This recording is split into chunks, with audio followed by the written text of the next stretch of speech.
Je m'appelle Jack et j'habitais dans un quartier apparemment calme. Cependant, derrière les façades soigneusement entretenues, il y avait des tensions calmes. Tout a commencé avec les voisins, Oscar et Robert, qui étaient toujours en désaccord sur la relation de leurs enfants. Il semblait que la fille d'Oscar sortait avec le fils de Robert, et cela n'a plu à aucun des parents. Ils y voyaient une menace, comme s'ils étaient destinés à devenir liés l'un à l'autre, ce qu'aucun d'eux ne voulait. Les discussions sont devenues de plus en plus fréquentes et animées.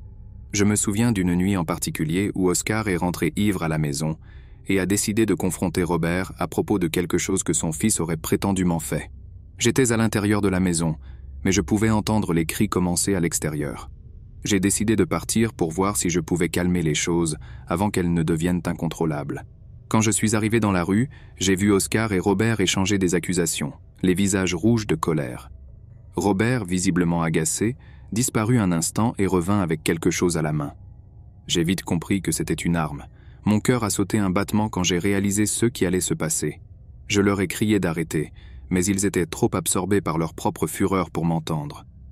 Oscar n'arrêtait pas d'accuser Robert, tandis que ce dernier devenait de plus en plus tendu. Puis, dans un moment de pur désespoir, j'ai entendu le fracas assourdissant d'un coup de feu. Le son résonna dans le quartier calme, faisant voltiger tous les oiseaux dans les arbres.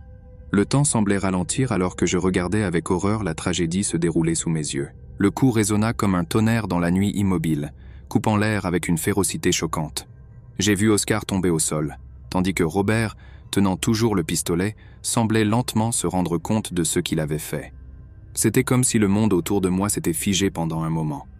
Mes jambes étaient lourdes alors que je courais vers Oscar, mon esprit incapable de traiter pleinement l'horreur devant moi. En m'approchant, j'ai vu Oscar allongé, du sang suintant d'une blessure à la poitrine. Ses yeux ont croisé les miens pendant un bref instant, remplis de confusion et de douleur, avant de se vider lentement. Le désespoir m'a saisi alors que j'essayais d'appliquer une pression sur la plaie, mais il était clair qu'il était trop tard. Son cœur s'était déjà arrêté. Pendant ce temps, Robert se tenait là, debout comme une statue, fixant son propre pistolet. Le choc sur son visage a progressivement cédé la place à un mélange de terreur et de remords. La prise de conscience de ce qui venait de se passer semblait peser sur lui comme une encre. Des sirènes au loin ont commencé à s'approcher, mais tout autour de moi semblait étouffé. La scène s'est déroulée sous mes yeux encore et encore, une tragédie inimaginable causée par une dispute aussi mesquine entre voisins. Alors que les policiers arrivaient et commençaient à enquêter, j'ai senti un frisson couler dans ma colonne vertébrale.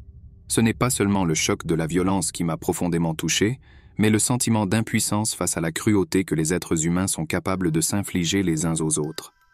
La nuit tranquille que j'appelais autrefois à la maison était maintenant tachée par l'ombre indélébile de la terreur et de la perte. Les jours qui ont suivi l'événement tragique ont été enveloppés d'un silence sombre. Le quartier autrefois paisible a maintenant fait les frais de ce terrible événement. Les voisins murmuraient entre eux, certains évitant de regarder directement les maisons d'Oscar et Robert, comme si le simple fait de le faire pouvait évoquer des souvenirs douloureux.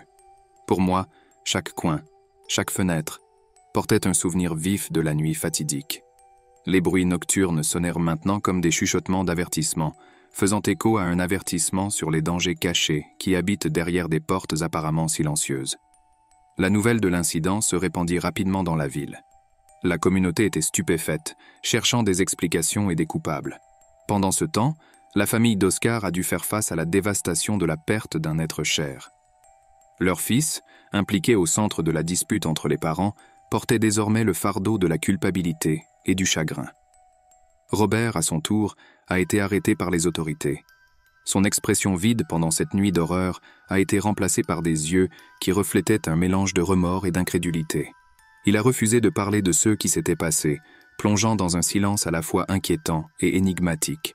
Au fur et à mesure que les jours se transformaient en semaines, le quartier essayait lentement de se remettre, mais les blessures émotionnelles restaient fraîches. La routine quotidienne portait désormais une ombre, et beaucoup d'entre nous ont commencé à verrouiller plus étroitement nos portes la nuit, comme si cela pouvait assurer une certaine sécurité contre l'inconnu qui s'était révélé parmi nous.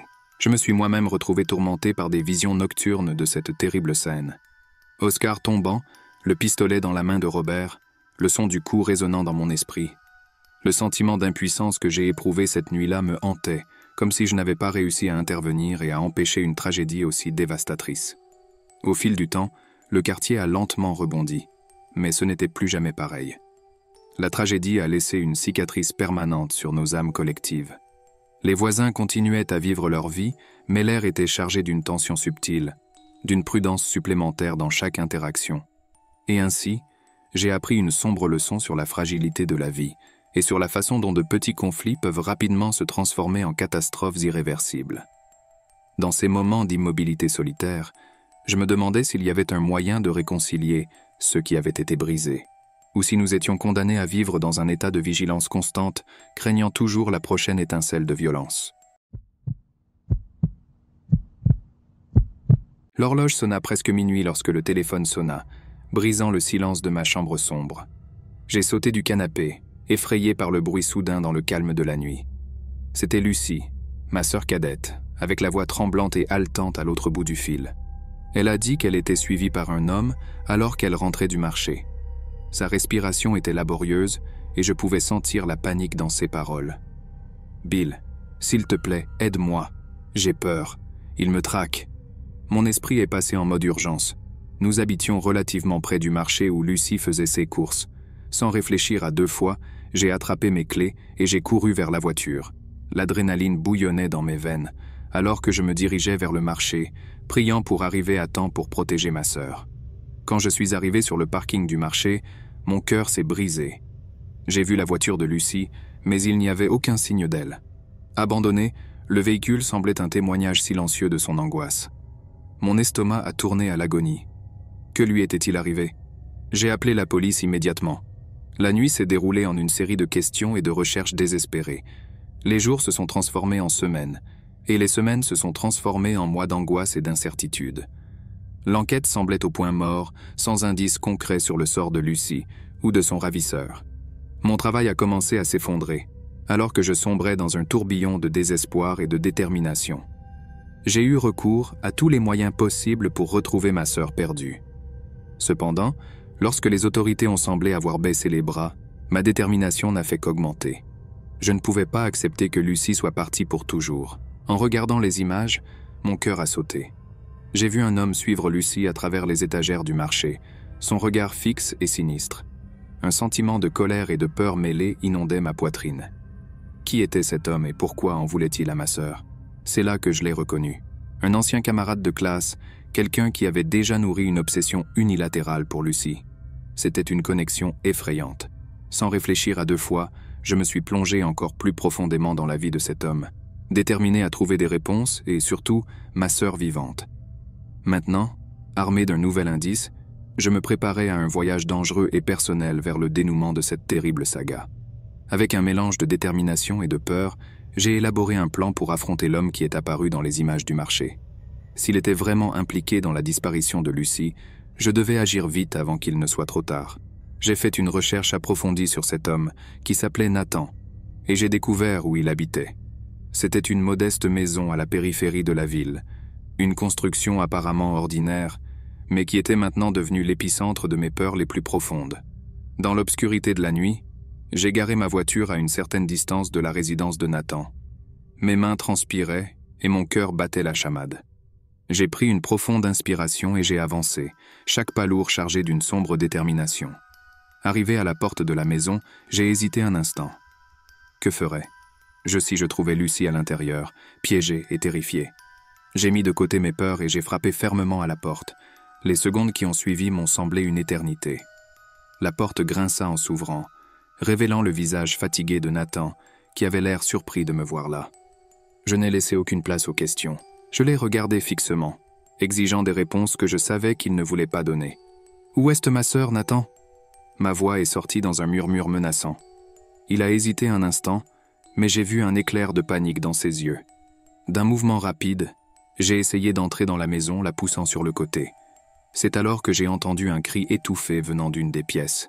Sans réfléchir à 2 fois, j'ai couru dans la direction du son, trouvant une porte verrouillée devant moi. Le désespoir m'a poussé à frapper à la porte à plusieurs reprises, jusqu'à ce qu'elle cède finalement. Ce que j'ai vu de l'autre côté m'a profondément refroidi. Lucie était là, pâle et échevelée, mais vivante. Ses yeux s'écarquillèrent à ma vue, un mélange de soulagement et de terreur imprimé sur son visage. J'ai couru vers elle, la libérant des liens qui la retenaient prisonnière. « Nous devons sortir d'ici, maintenant !» j'ai chuchoté, l'aidant à se lever. Nathan est apparu derrière moi, désespéré et furieux. D'un mouvement rapide, il a essayé de nous barrer la route. Mais Lucie, avec un courage que je ne savais pas qu'elle possédait, l'a frappé avec un objet qu'elle avait trouvé à proximité. Ensemble, nous sortons de la maison en courant, laissant derrière nous ce sombre cauchemar. L'air frais du soir n'avait jamais été aussi vivifiant. J'ai immédiatement appelé la police, rapportant tout ce qui s'était passé. Les jours qui ont suivi ont été un tourbillon d'émotions. Lucie était en sécurité, mais les cicatrices émotionnelles seraient plus difficiles à guérir. L'arrestation de Nathan a apporté un certain soulagement, mais le traumatisme a persisté. Aujourd'hui, des années après cette terrible nuit, Lucie reconstruit sa vie. L'expérience nous a réunis d'une manière qu'aucun d'entre nous n'avait jamais imaginée. La peur se cache toujours dans l'ombre de nos souvenirs, mais la force et l'espoir nous maintiennent stables. Je ne sous-estimerai jamais le pouvoir de l'amour fraternel et de la détermination. Ce qui a commencé comme un conte d'horreur s'est transformé en un voyage de survie et de rédemption. Lucie et moi avons surmonté les horreurs ensemble, émergeant plus forts que jamais, unis par le lien indissoluble du sang et du courage. Je m'appelle Victor, et je sens que j'ai besoin de raconter mon histoire.